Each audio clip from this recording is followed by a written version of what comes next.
जीवन में जब किसी इंसान के ऊपर आपदाएं आती हैं तो उसके रिश्तेदार, दोस्त, उसके सगे संबंधी उसका सहारा बनते हैं।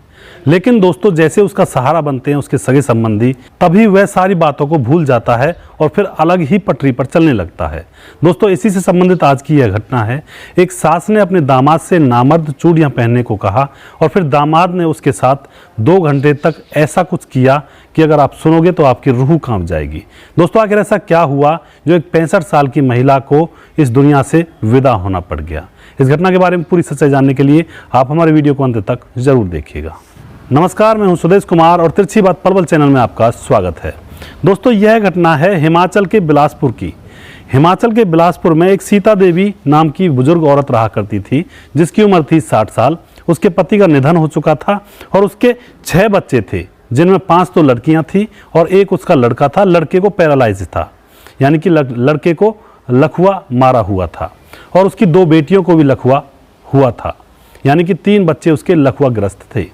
दोस्तों, उसकी सबसे बड़ी बेटी का नाम होता है हेमा और हेमा कमा कर लाती है, स्कूल में पढ़ाने की जॉब करती है और अपने घर का परिवार का भरण पोषण कर रही होती है।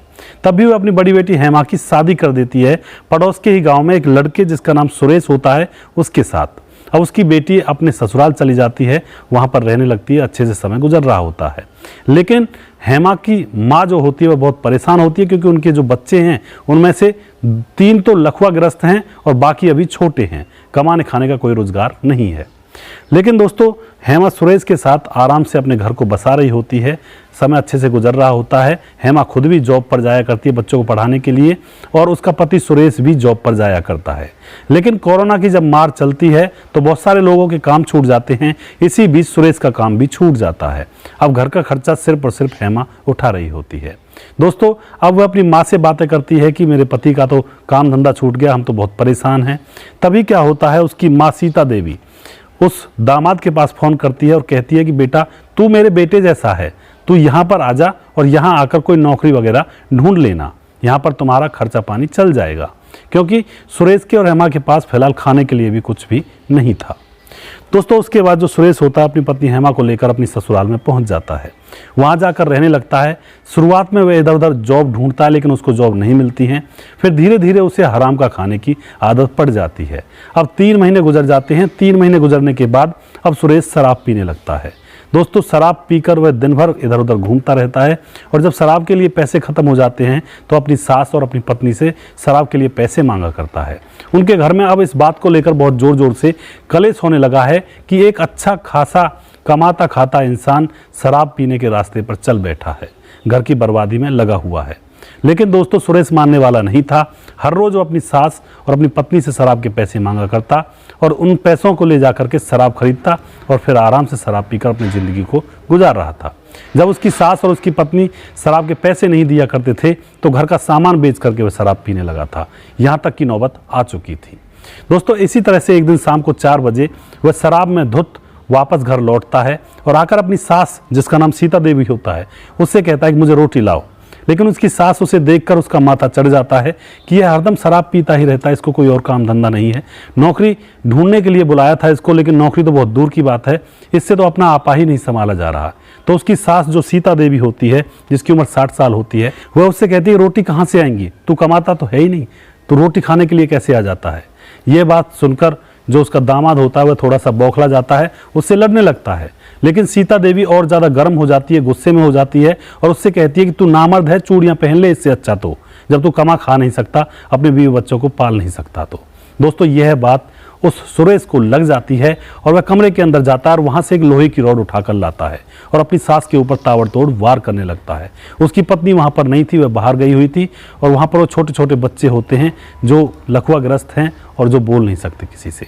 दोस्तों, वह अपनी सास के ऊपर पिटाई लगाने लगता है और उसकी सास तड़पने लगती है, बाहर की तरफ भागने लगती है, तो बाहर के दरवाजे को भी अंदर से बंद कर देता है।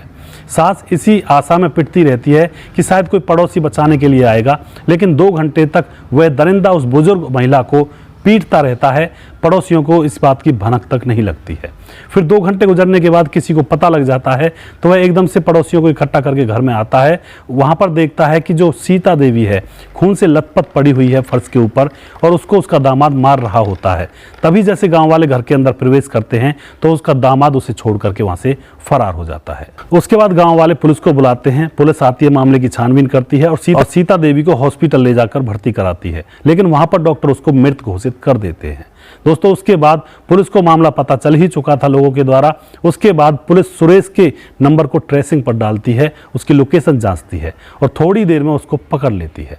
उसके ऊपर मुकदमा चलाया जाता है, उसको अरेस्ट कर लिया जाता है, उसको जेल भेज दिया जाता है।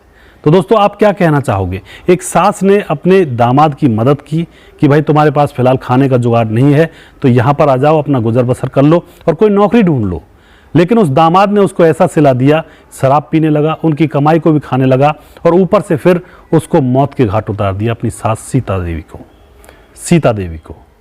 तो आप क्या कहना चाहते हो? ऐसे दामाद को क्या सजा मिलनी चाहिए, या फिर उसकी सास ने गलत किया था कि कभी भी किसी रिश्तेदार को अपने घर पर नहीं बुलाना चाहिए, वरना ऐसे ही कांड हो जाया करते हैं। रिश्तेदारी दूर की ही रखनी चाहिए।